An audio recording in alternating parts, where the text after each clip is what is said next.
All right, so this week we got the missing flight of 370. Morgan's being a bitch right now, so don't mind him. I'll just take it from here. Uh, you know anything about this one? I don't fucking know about Flight 370.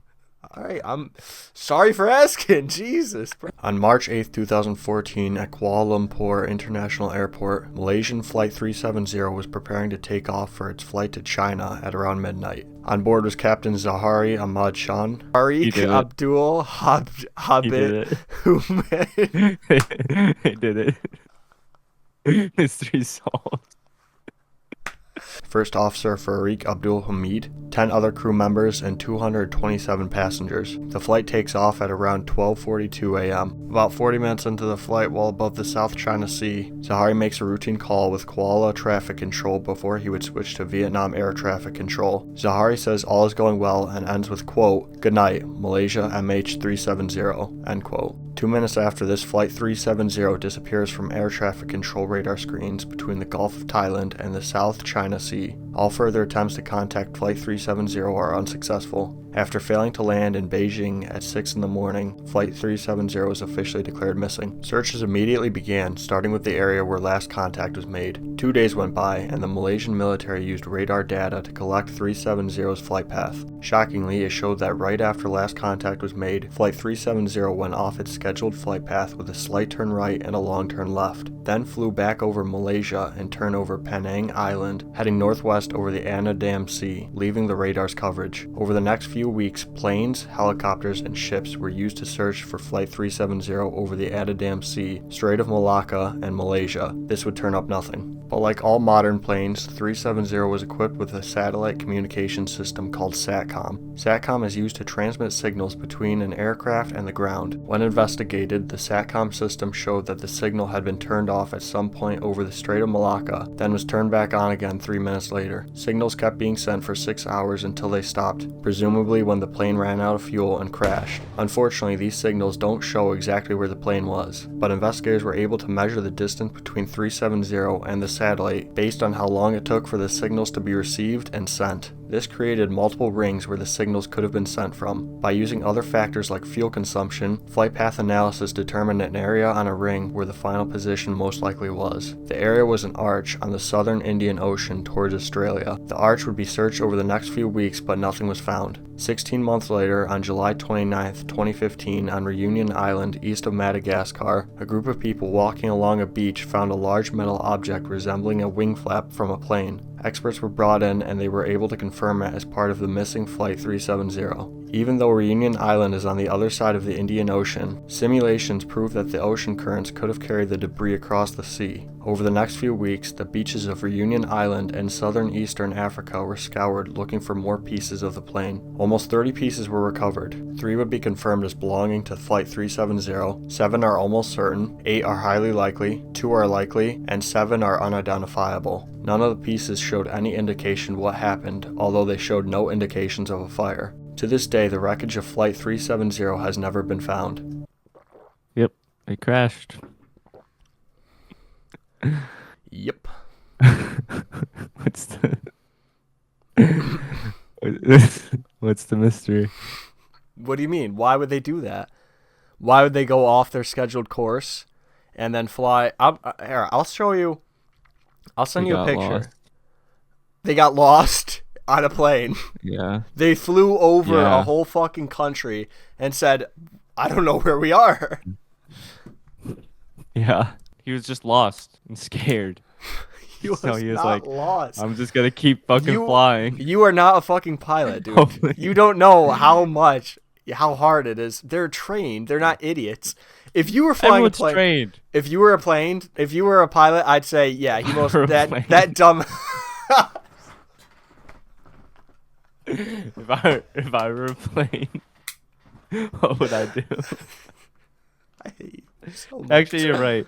If I think like an airplane, your theory makes sense. Fuck. With all that, let's get into the theories. Our first theory is that the plane was hijacked. Some speculate that one or multiple passengers of Flight 370 could have taken control of the plane during the narrow gap in between 370's switch between control towers. Yeah, maybe the motherfucker named Abdul. Maybe he hijacked it. He was the pilot, bro. He was the plane. The hijackers could have manually turned off 370's radar and forced the pilot to turn around and crash into the sea with all the passengers on board. This theory seems plausible, but it has no evidence to support it. All passengers on board were investigated to some extent, and while there were some questionable traits, there weren't any indication that anyone would have hijacked the plane. Also, when 370 first went missing, no terrorist organizations claimed to be responsible, and it doesn't seem likely that hijackers took control, then made the pilot fly for 6 hours before crashing. I don't think he became the plane and hijacked it. Our second theory is that the Russians were involved. Between March and February of 2014, Russia invaded Crimea and would take control. This led to Russia facing heavy scrutiny from the rest of the world. It was around this time that Flight 370 went missing, which took some of the publicity off Russia as the world was trying to make sense of what happened to the missing plane. This makes some people wonder if Russia purposely hijacked or shot down the plane to take some attention off of them. However, this theory has no actual evidence to support it. Also, as mentioned earlier, none of the passengers on board raised any suspicions to investigators. Okay. Not this one. I don't know. I don't think it's this one. I don't think so. As fun as it is to blame Russia for everything, I don't think it was this It doesn't make sense. Our third and final theory is that the pilot committed a murder-suicide. Months after the disappearance of Flight 370, an investigation began on the pilot Zahari. Zahari was 53 years old and married with 3 children. He was a very experienced pilot and was well respected in his profession. Strangely, when his home was searched, investigators found a flight simulator. When the data was recovered, they found a suspicious flight path that was eerily similar to the actual path that 370 took. The data showed that this flight path was created only a few weeks before the disappearance. It should also be noted that Zahari was raised on the island of Penang, which, if you recall, was where Flight 370 took its second right turn. This may have been Zahari's last look at his home before doing the unthinkable. It's also possible that Zahari's actions may have been politically motivated. Zahari was a supporter of Anwar Ibrahim, who was a democratic opposition leader. Also, Zahari's niece was Anwar's daughter-in-law, giving him direct ties to Anwar. At the time, Anwar was facing sodomy charges, and his final court date was set for March 7th. Do you know what sodomy is? Being gay.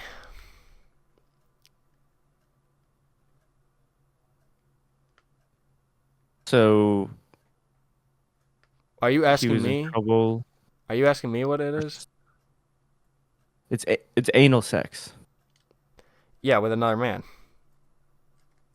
No, it's just anal sex. No, it's with another dude. Pretty sure it's just anal sex. Mere hours before Flight 370's departure, Anwar was sentenced to face 5 years in jail. But there is nothing else to indicate Zahari would have crashed the plane. While some people have spread rumors that Zahari was broke and was going through marital problems, the official investigation showed that there were no signs of financial problems and that his relationship was all good. Family members would also confirm this. There was also no sign of mental illness at any point in his life, and he had no signs of behavioral changes leading up to the disappearance. What are you looking at right now, bro? Are you looking at pictures of sodomy? The fuck? What are you doing? 2 men having sex. I just had to make sure that looking at the right thing.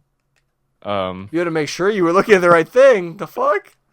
Nah, bro. This has to be the wackest video. I think This has to be the worst video we've ever worked.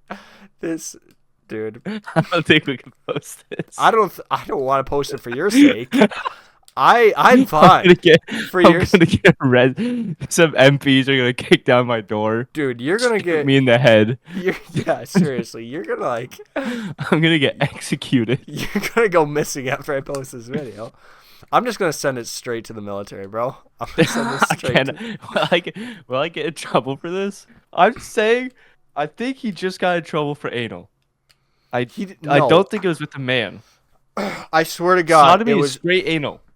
Can I go to jail for fucking anal? Is this real? sodomy, dude. It was because it was between 2 men. That's what I'm saying. Does it say that? That's what it was. That's why he went to jail, because he reportedly did anal with another man. Okay. So it's just because it was. It's not just because he did anal. It's because it was with another man. I know. Look, sodomy might mean ain't just anal in general, just anal. But sodomy charges in this case is talking about man on man It says actions. you can't do oral in India. You don't. All right, listen. Stop. Would you No, rather no, no, suck no, one no, no, dick no, no, 10 do not. No, I cannot. for 10 days? Look, I can't one hear you. time? I can't hear you. I cannot hear you. Listen, put in the comments down below. One dick 10 times You're done. or 10 dicks one time.